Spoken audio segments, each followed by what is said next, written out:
तीनदा दीर्घ श्वासोश्वास.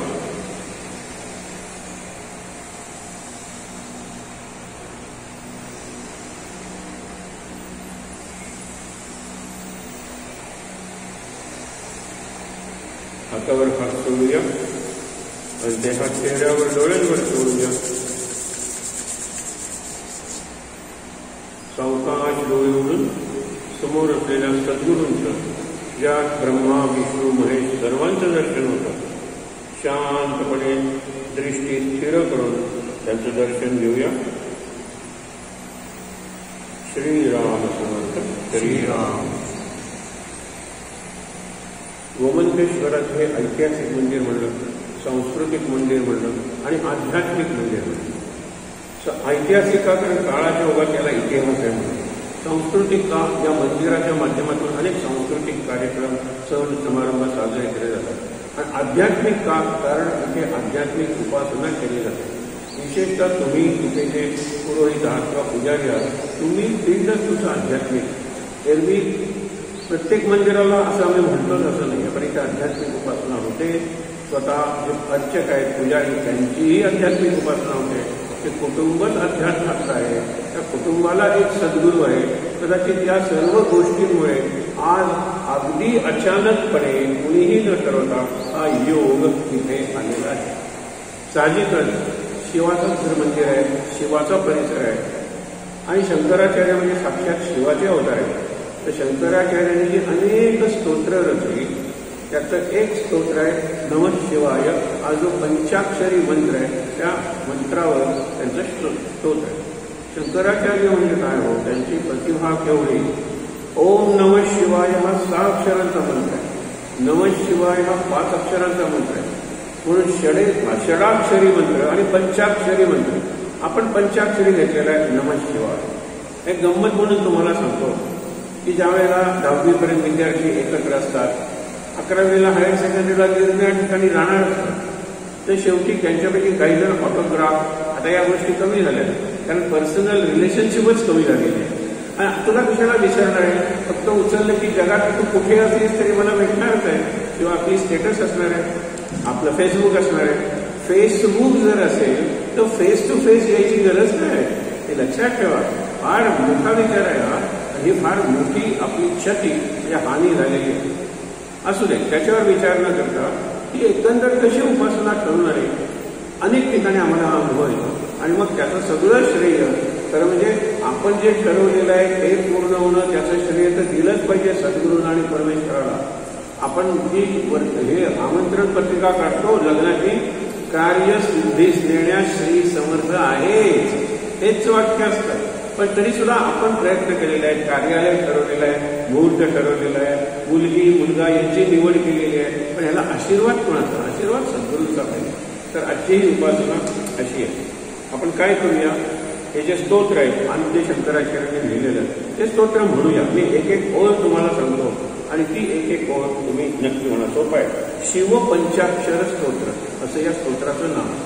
शंकराचार्य हे रचयिता म्हणजे रचनाकार आहे. सोपे आहेत शब्द. मी सांगतो एक एक अर्धा चरण म्हणायचे.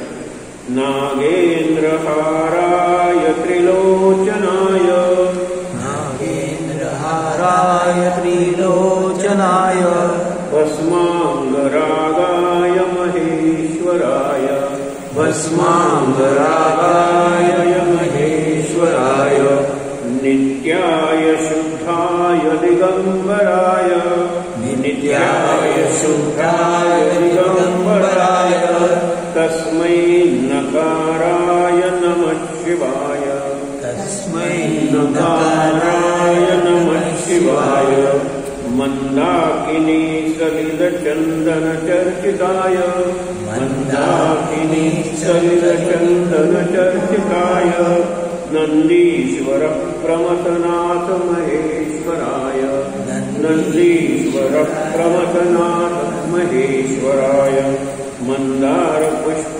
बहुपुष्प सुपूजिताय, मंदार पुष्प बहुपुष्प सुपूजिताय, तस्मै मकाराय नमः शिवाय, तस्मै मकाराय नमः शिवाय शिवाय गौरी वदनाब्जवृंद शिवाय गौरी वदनाब्जवृंद सूर्याय दक्षाध्वरनाशकाय दक्षाय सूर्याय दक्षाध्वरनाशकाय श्रीनीलकण्ठाय वृषध्वजाय श्रीनीलकण्ठाय वृषध्वजाय तस्मै शिकाराय नमः शिवाय तस्मै शिकाराय नमः शिवाय वसिष्ठकुम्भोद्भव गौतमार्य वसिष्ठकुम्भोद्भव गौतमार्य मुनीन्द्रदेवार्चितशेखराय मुनीन्द्रदेवार्चितशेखराय चन्द्रार्कवैश्वानरलोचनाय चन्द्रार्कवैश्वानरलोचनाय तस्मै वकाराय नमः शिवाय तस्मै वकाराय नमः शिवाय यक्षस्वरूपाय जटाधराय यक्षस्वरूपाय जटाधराय पिनाकहस्ताय सनातनाय पिनाकहस्ताय सनातनाय दिव्याय देवाय दिगंबराय दिव्याय देवाय दिगंबराय तस्मै यकाराय नमः शिवाय तस्मै यकाराय नमः शिवाय आता फलश्रुती पंचाक्षरमिदं पुण्यं पंचाक्षरमिदं पुण्यं यः पठेत् शिवसन्निधौ यः पठेत् शिवसन्निधौ शिवलोकमवाप्नोति शिवलोकमवाप्नोति शिवेन सह मोदते शिवेन सह मोदते इति श्री परमहंस परिव्राजकाचार्य इति श्री परमहंस परिव्राजकाचार्य श्रीमद् आद्य शंकराचार्य रचितं श्रीमद् आद्य शंकराचार्य रचितं श्री शिव पंचाक्षर स्तोत्रं संपूर्णं श्री शिव पंचाक्षर स्तोत्रं संपूर्णम् ओम नमः शिवाय ओम नमः शिवाय ओम नमः शिवाय ओम नमः शिवाय ओम नमः शिवाय ओम नमः शिवाय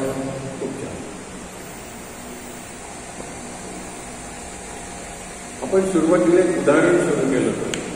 10वी सेंड ऑफ झाल्यावर आता आपण परत कधी भेटू, परीक्षा इकडे कोणाची तिकडे कोणाची, नंतर निरनिराळ्या कोर्ससाठी जाणार. त्यावेळेला विद्यार्थी 6 वर्ष आपण एकत्र होतो, 5वी ते 10वी, म्हणून ऑटोग्राफ म्हणजे सही घेतात. त्यावेळेपर्यंत त्यांची सही सुद्धा ठरलेली नसते. पण त्यावेळेला एक पद्धत आहे, म्हणजे समजा आशा माझी मैत्रीण आहे, तिला मला कविता करून द्यायची, तर मी काय करतो ASHA माझ्या 4 ओळी तयार झाल्या. आता ए नी सुरू होणारा मला कोणताही शब्द सरतो. ऍक्टिव्ह, पुढची कुठली एच असला पाहिजे असं काही नाही. ब्युटिफुल अशी जी आशा आहे. नंतर एस आहे, एस ने कुठलाही शब्द चालतो पण तो चांगला पाहिजे. सिली, स्ट्युपिड असं मी म्हणणार नाही. तर स्किलफुल मी म्हणू शकतो. परत एच आहे, एच ने हॅपी म्हणू शकतो. परत ए आहे, ए ने तिकडे जर ऍक्टिव्ह असेल ना तर इकडे अजाई म्हणजे आणखी. अशोक नाव असेल तर त्याला ओ म्हणल्यानंतर आणखी ओ काही. तर हे सगळे एक करून आपण कविता तयार करतो आणि युवर्स फॉर एव्हर म्हणून सही करतो. युवर्स फॉर एव्हर त्यावेळेला फॉर एव्हर म्हणून ते माहीत नसतं आणि युवर्सला ॲपॉस्ट्रॉफी एस नसतो. ती चूक सुद्धा शिक्षकांनी केलेली नसते. म्हणजे आता जर आम्ही लिहिलं तर ते शिक्षक चूक म्हणून धरतात. ते हल्ली बरोबर लिहिणं हे चूक ठरलेलं आहे. पण ठीक आहे, कलियुगाची वरची कडी आहे म्हणायचं, आनंदात राहायचं, गंमत होता. तसं शंकराचार्यांनी न म शिवाय असे 5 लिहिले. मग न साठी एक कडवं लिहिलं, म साठी एक कडवं लिहिलं, शी साठी एक कडवं लिहिलं, वा साठी एक कडवं लिहिलं, य साठी एक कडवं लिहिलं. कडवं म्हणजे स्टांजा. झालं की स्तोत्र तयार झालं. आता या 5 ओळी आपण फक्त वाचूया, माझ्या नंतर म्हणा. तस्मै नकाराय नमः शिवाय तस्मै नकाराय नमः शिवाय न झालं तस्मै मकाराय नमः शिवाय तस्मै मकाराय नमः शिवाय तस्मै शिकाराय नमः शिवाय तस्मै शिकाराय नमः शिवाय तस्मै वकाराय नमः शिवाय तस्मै मकाराय नमः शिवाय तस्मै यकाराय नमः शिवाय तस्मै यकाराय नमः शिवाय नमस्कार कोणाला केलाय नमः शिवाय त्यांना नमस्कार केलेला आहे फार छान आहे स्तोत्र अगदी सोपं आहे त्याच्यात शंकराचं वर्णन आहे शंकराच्या गुणांचं वर्णन आहे आता हे शंकराचं मंदिर आहे कल्पना करा शंकराच्या मंदिरात आता गोमंतेश्वर आहे आपण त्याला मुखवटा वगैरे लावलेला आहे पण मुळात ते लिंगच असतं शिवलिंगच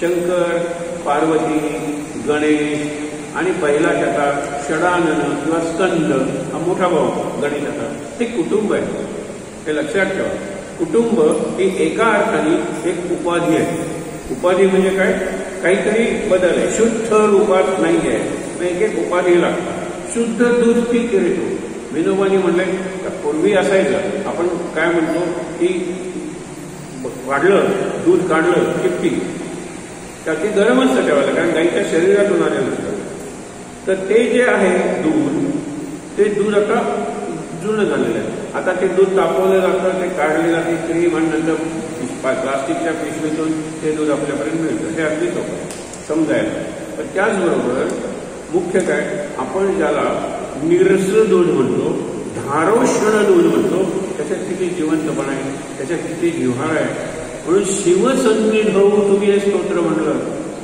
तर शिव प्रसन्न झाला म्हणून समजा इथे शिवाचं सान्निध्य आहे शिवाचं एका अर्थाने स्वयंभू आणि चांगला परिसर आहे इथे आध्यात्मिक उपासना अजूनही चालू असलेला हा परिसर आणि तसंच म्हणायचं तर पुजारी सुद्धा सदाशिव आहे तेव्हा या सगळ्या परिसरात या सगळ्या माहोल असा शब्द वापरतो आपण या स्तोत्राचा अभ्यास करायला सुरुवात करा विषय खूप मोठा आहे आपण फक्त अर्थ बघणार आहोत एवढं लक्षात ठेवा नागेंद्र हारा नाग गळ्यात घातलेले आहेत आणि नाग शेजारच्या घरात आला तर रात्रभर दिवे राहून आपण जागे राहतो माहिती आहे ना आणि मग कुठल्या प्राणीमित्राला बोलवलं जातं हे इतकं आपलं नागाबद्दलचं धैर्य आहे यांनी घातलेलं आहे कारण का की नाग हा कोल्ड ब्लडेड क्रीचर थंड रक्ताचा प्राणी आहे पुढे जे आलेलं आहे हलाहल पिल्यानंतर ज्यावेळेला दाह सुरू झाला त्यावेळेला जगाने सगळे उपाय सुचवले ती परंपरा आता व्हॉट्सअप युनिव्हर्सिटीमुळे खूप वाढलेली आहे साधे शिंकलात तुम्ही ना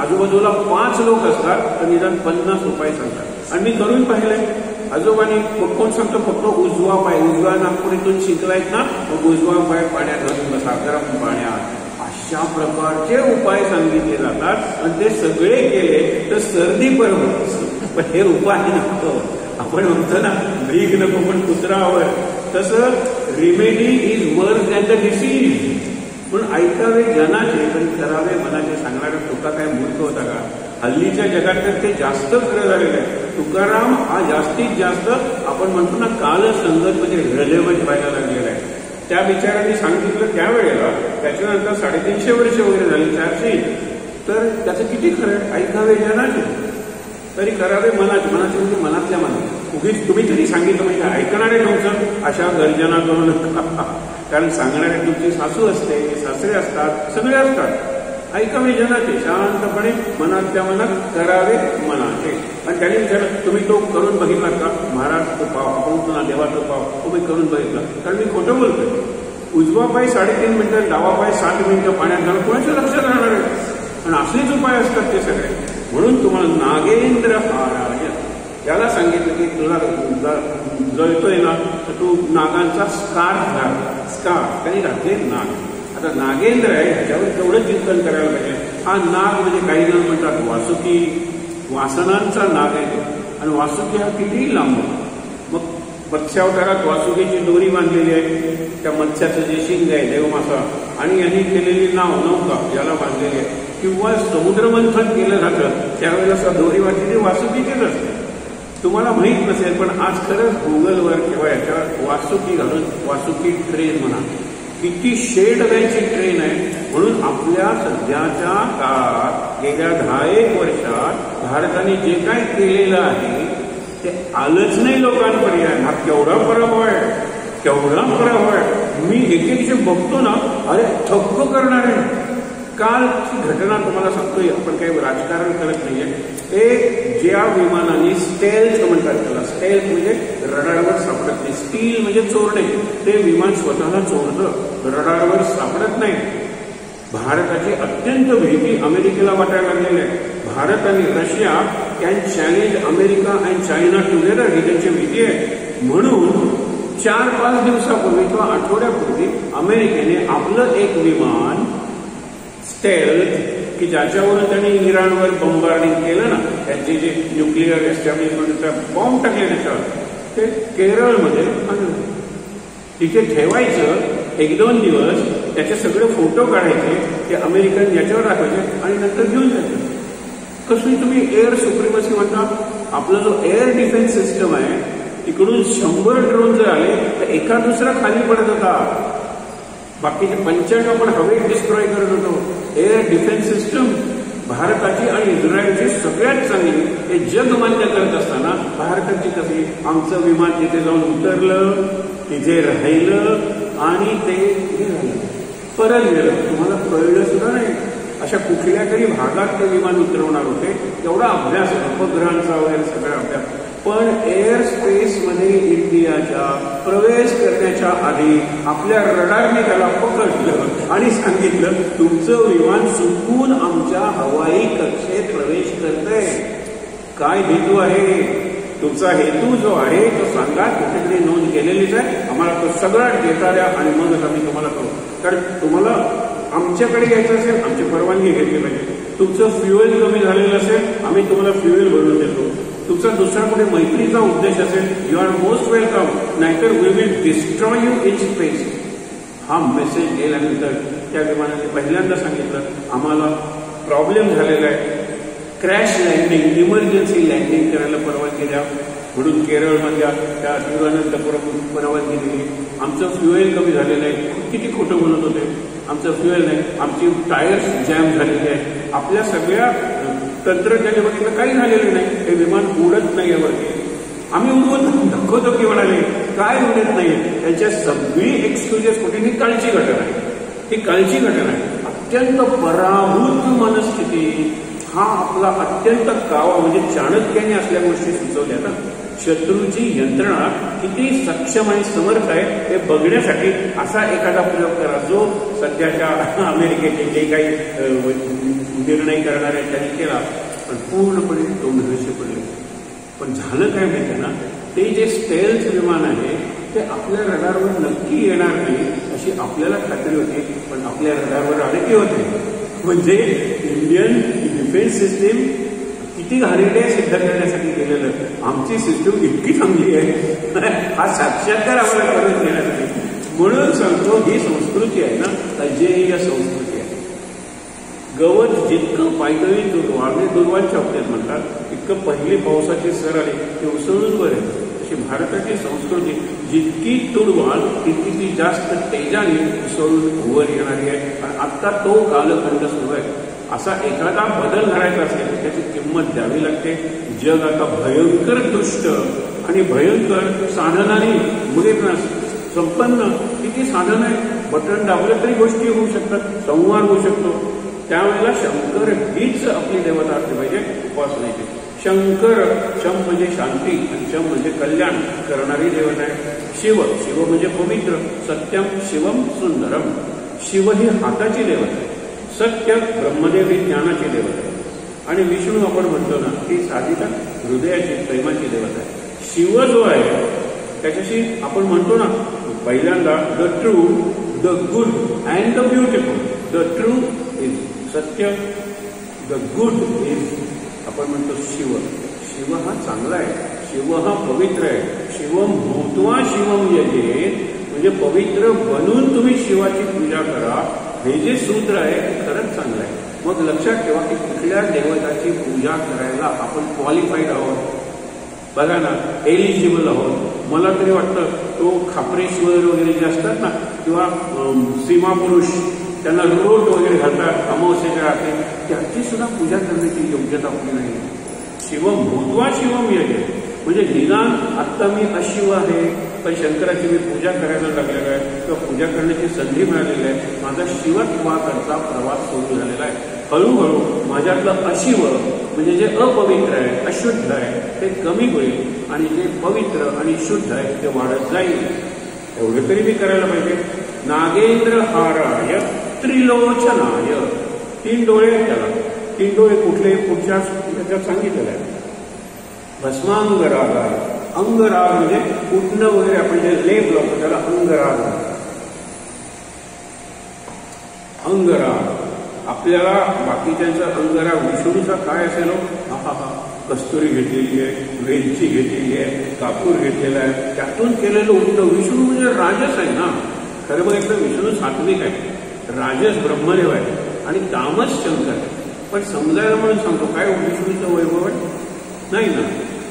म्हणून मला हे स्तोत्र सांगताना आपण आज 1 किलो जरी बघितलं तर इथून पुढे कधीतरी ओळीनं 5 प्रवचनं करून आपण हा एक विषय पूर्ण करू शकतो. इतका सुंदर हा विषय. तर लक्षात घ्या, भस्मांग राग आहे.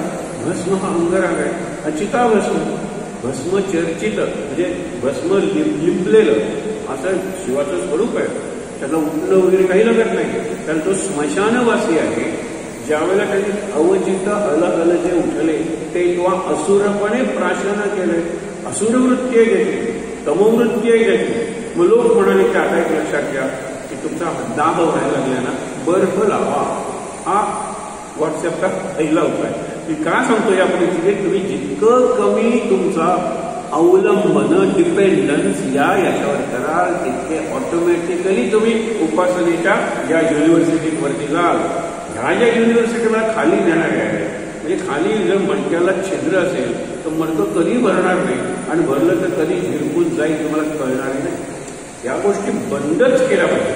निदान आठवड्यातला 1 दिवस, निदान वर्षातला 1 महिना किंवा 4 महिने चातुर्मास, निदान श्रावण नाही वापरणार मोबाईल. सांगा एवढं काय महत्वाचं आहे, एवढं काय महत्वाचं आहे. मला नाम, मला स्तोत्र, मला मंत्र, मला पूजा, मला उपासना की त्या मोबाईलवरच्या सिरियल्सपेक्षा जर आवडत असेल तर बघा, टीव्हीवर सिरियल्स बघायचं असेल तर मोबाईल वापरणार नाही. 1 दिवस मोबाईल वापरणार विकून बघ, काही नडत नाही. एखादी महत्वाची बातमी कुणाकडून तरी आपल्यापर्यंत पोचतेच. जर ती इच्छा सद्गुरूंची असेल तर खूप उदाहरण देता येतील, वेळ जाईल आपला. भस्मांग राखाय, चिताभस्म केले. आणि चिताभस्म का? स्मशानातून कैलासवासी हा झाला. आपल्या दृष्टीने स्मशानवासी आणि कैलासवासी एकच. पण शंकराचं तसं नाहीये. स्मशानातून कैलासावर आलेला आहे, पण का इथे दाह लागलाय. तर त्यांनी सांगितली तू राखला. राखीची व्याख्याच काय की सगळी हीट निघून गेल्यानंतर तयार होते ना, सगळं गेल्यानंतरच भस्म होतं ना. हे चिताभस्म आहे, तर तो स्मशानातच होता. मग त्यातून पुढे भस्मासुराचं आख्यान सुरू होतं. पण ठीक आहे, भस्मांग रागाय महेश्वर आहे आणि इतकं सगळं असून तो महेश्वर आहे. खरं त्यांच्याकडे काय आहे शिवाकडे बरोबर. गमतीनं अशी सुभाषित संस्कृतमध्ये आहेत. कीर्तनकार चांगलं रंगवतात. आपण थोडं बघायला काय करायचं. समजा या 3 देवाला ब्रह्मा, विष्णू आणि महेश वाईट दिवस आले. वाईट दिवस देवांना येतील का? सध्या देवळांना चांगले दिवस आहेत, देवाला चांगले दिवस आहेत की नाही हे त्याच्या शक्तीला विचारलं पाहिजे. म्हणजे आता पांडुरंगाला मुकुट देखील निरनिराळे, कारण आता श्रीमंती वाढली आहे, नवश्रीमंतांचा वर्ग वाढलाय. यावेळेला आषाढी एकादशीला रत्नजडित मुकुट देतोच की नाही बघा पांडुरंगाला. तो आहे गोपाळ. त्याने घेतले डोक्यावर शिवलिंग आणि ते झाकता. तुम्ही शिवलिंग झाकता आणि दर्शन घेता, म्हणजे आत्मलिंग झाकल्यासारखं आहे ते. पण आपल्याला ते कळत नाही. आपण नंतर त्याचा फोटो घेतो, सेल्फी घेतो, तिखटता पाठवतो. बघा आम्ही तो अर्पण केला मुकुट, सगळंच होतं. पुढे बघूया. म्हणून तरी हा महेश्वर आहे, साधा ईश्वर नाही. ईश्वर, महेश्वर आणि परमेश्वर. परमेश्वर निर्गुण निराकार. हा शिव जो आहे ना तो सगुण साकार आहे. त्याला देह आहे मानवाचा, त्याला पत्नी आहे, हे जे आपण म्हणतो असा हा परमेश्वर आहे. तर त्या दृष्टीने जर विचार केला तर अगदी महत्वाचं आहे की अन्नपूर्णा कुणाला म्हणायचं. सगळी प्रतिपालनाची उदरनिर्वाहाची साधन कोण देतो? विष्णू. निर्मिती ब्रह्मदेव, पालन विष्णू आणि संहार शंकर, असं परंपरेने आपण म्हणतो. मग पालनात सगळ्यात महत्वाचं आहे ते म्हणजे जगवणं. त्याच्यासाठी अन्न सामग्री ती जिच्याकडे आहे तिला अन्नपूर्णेश्वरी म्हणायला पाहिजे ना. माता अन्नपूर्णेश्वरी. अन्नपूर्णेश्वरी कुणाला म्हणायला पाहिजे? लक्ष्मीला म्हणायला पाहिजे. ती सगळ्यांचं अन्न देते. आपण त्याला म्हणतो ना धरणी. कोण आहे? ती शिवपत्नी आहे. उठल्यानंतर आपण म्हणतो ना विष्णुपत्नी नमोस्तुभ्यम पादस्पर्शम क्षमस्व मे. या पृथ्वीला या धरतीला आपण विष्णुपत्नी म्हणतो कारण आपली सगळी उदरनिर्वाहाची चरितार्थाची जगण्याची सगळी साधनं आपल्याला पृथ्वीपासून मिळतात. पण हा म्हणतो की शंकराचार्यांनी जे स्तोत्र दिलं मातान्नपूर्णेश्वरी ते पार्वतीचं आहे. आणि मराठीत पार्वतीसाठी काय आहे तर लंकेची पार्वती. तर पार्वतीकडे कुठले दागिने आहेत? शंकराकडे केल्यानंतर अजून कोण येते बघायला तुझ्याकडे? हा नंदीला काय त्या अलंकारांची पारख. आपण ते लक्ष्मी मग जा ना तू वैकुंठात. वैकुंठात त्या वांगराचं कौतुक आहे. वैराग्याचं कौतुक असलेला हा कैलास आहे. तिथे आणखीन दागिने वगैरे तुला एवढी खात्री पटलेली आहे. मग तिला अन्नपूर्णेश्वरी का म्हणतात? त्या अन्नपूर्णेश्वरी देवीचं मंदिर काश्मीरमध्ये वगैरे आणि शंकराचार्यांनी तिचं स्तोत्र लिहिलेलं आहे. त्याचं साधं कारण आहे. संस्कृतमधला सुभाषितकार विनोदानं म्हणतो आत्ता मगाशी सांगितलं होतं वाईट दिवस जर आले पहिल्यांदा मुकुट विकायचा ठरवलं तर ब्रह्मदेवाचं काही महिने चालेल. 4 मुकुट आहेत त्याला. 4 डोक्याला 4 मुकुट आहेत. विष्णूचं काही दिवस चालेल कारण विष्णू अलंकार वगैरे सगळे मुकुट आहेत चालेल. हा काय विचार जटाजू याचे केस पाहिजे कोणाला? लक्षात ठेवा. यांनी शाहे विकायचा ठरवला. पितांबर पेशवतो रेशमी 1-2 दिवस उदरनिर्वाह व्हायला काही हरकत नाही. याचं आपण म्हणतो ना की ह्याचं आहे वाघाचं व्याघ्रांबर. त्या व्याघ्रांबराचा कोणाला उपयोग कोण घेणार आहे? हिच्याकडे सोन्याची जी पात्र आहे ती पात्र जरी घेतली साधारणतः कमंड सुद्धा विष्णूचा बाहेरून सोन्याचं वर्क असलेला किंवा पै पंचपात्र जरी घेतलं ब्रह्मदेवाचं तरी ते पै पंचपात्र आपल्याला नसणार आहे तांब्याचं वगैरे. काय रत्न जडीत असेल. ह्याच्याकडे काय आहे? ह्याच्याकडे काय आहे? वाद्य ज्याचं जर विकायचं झालं ना वाद्य तर वाद्यांना सुद्धा किंमत येईल. याचं काय डमरू.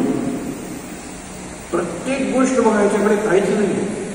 आणि समजा मणी विकायचे काय वैजंती माला वगैरे किंवा कौस्तुभ मणी बरेच दिवस चालेल की विष्णूचं हा रुद्राक्ष घालणारा याचा सगळा साज शृंगार रुद्राक्षांचा. म्हणजे या शिवाकडे काही नाहीये. याच्या पत्नीकडे अर्थातच काही नाहीये तरी तिला माता अन्नपूर्णेश्वरी म्हणतात. मग तो सुभाषितात मला एक कारण कळलं की यांच्याकडे खरंच आपण म्हणतो ना चूल पेटवायला काही नाही हो. असं जर पार्वती म्हणाली असेल तर आम्ही सगळेजण कसे प्रसन्न आहोत. आम्ही तृप्त आहोत तुझ्यामुळे. तुझं ते सत्व असेल तुझं ते तेज असेल तुझा तो प्रभाव असेल पण आम्ही कायम तृप्त असतो. आम्हाला भूक वखवक अशी कधी लागतच नाही. आता कुणाची ती तोंड तृप्त करते? शंकराला आपण पंचमुखी शिव म्हणतो. शंकराची 5 तोंड. त्यांचा पहिला मुलगा हा षडानन त्याची 6 तोंड. 5 आणि 6 11. गणपतीचं एकच पण केवढं तोंड आहे गणपतीचं. तोंड आणि पोट सांगायला पाहिजे का?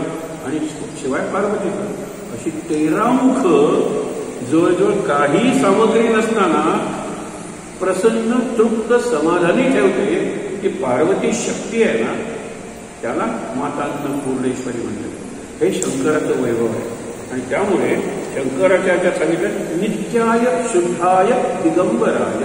ज्यांना नित्य शुद्ध राहायचंय ना त्यांनी दिगंबरच असलं पाहिजे. कारण कितीही चांगलं वस्त्र घेतलं ना हल्ली आपण म्हणतो ना रंग आलेले की त्याच्यावर डस्ट बसत नाही त्याच्यावर पाणी चिखल उडत नाही वगैरे.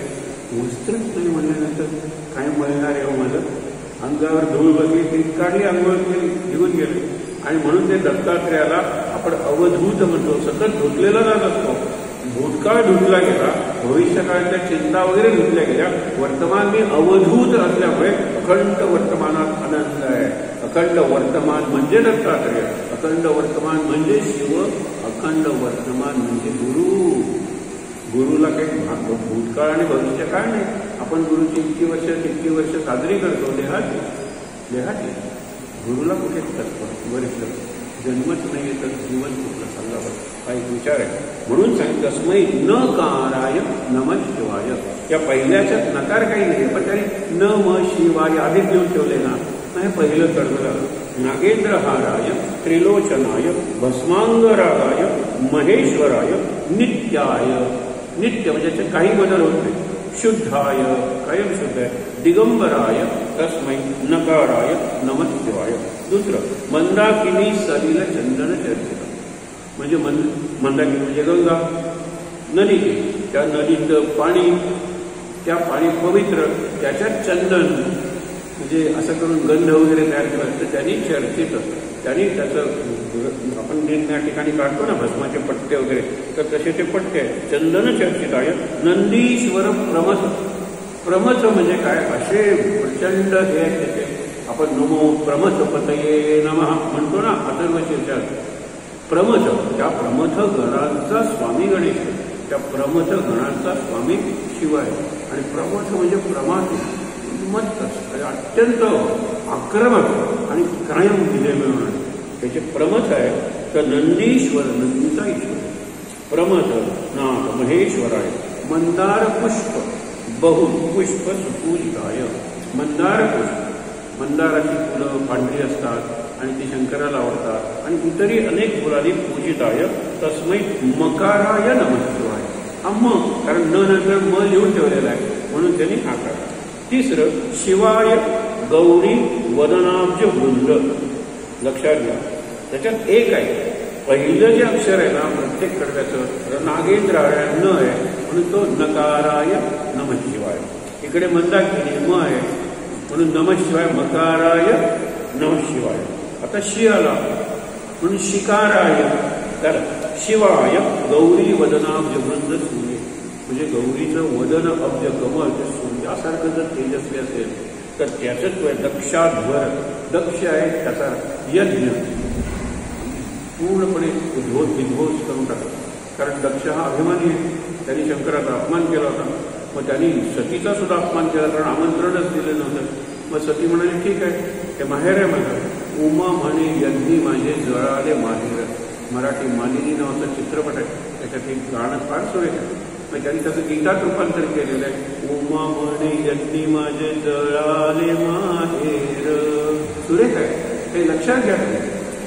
तर नको मला हे माहेरच नको. माझ्या पतीचा अपमान करता माझा कर्म तुला करतात. माझ्या पतीचा अपमान केलेला आहे म्हणून इथेच मी काय करते, स्वतःला जाळून घेते.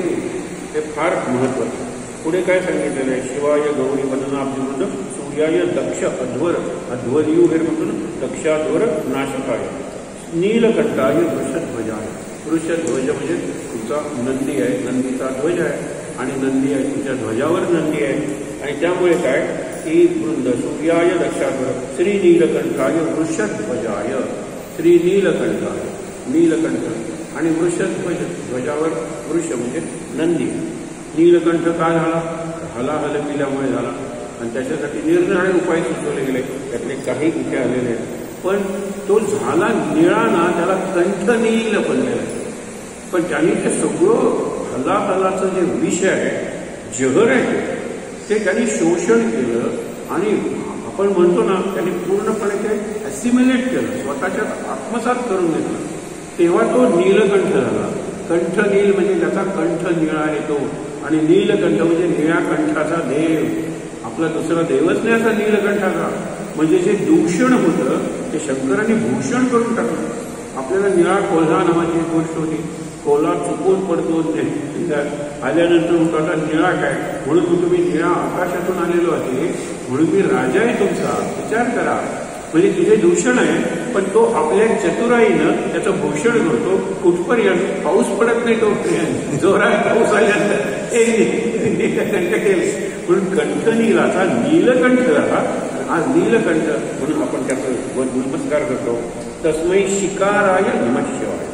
आता वसिष्ठ व आलं, नमः शिवाय म्हटलं व आलं. वसिष्ठ, अगस्ती, त्यांनी गौतम असे निरनिराळे ऋषी मुनी हे ज्याचं चर्चन म्हणजे अर्चन पूजा करतात. चर्चन म्हणजे अंगाला फासणे, भस्म वगैरे ते, आणि अर्चन म्हणजे पूजा. हे सगळे ऋषी मुनी श्रेष्ठ अशी करतात पूजा. चंद्रार्क वैश्वानर लोचन, हे 3 डोळे आहेत. एका डोळ्यात चंद्र आहे, एका डोळ्यात सूर्य आहे आणि मध्ये अग्नी आहे वैश्वानर. हे शंकराचं चरित्र आहे. आपण आरती फक्त म्हणतो लवथवती विक्राळ ब्रह्मांडी माळा विषे कंठ काळा त्रिनेत्री ज्वाळा. आणि देवता चित्र काढायचं असेल ना तर फायर ब्रिगेडला बोलवावं लागेल. असं भयंकर उग्र चित्र आहे.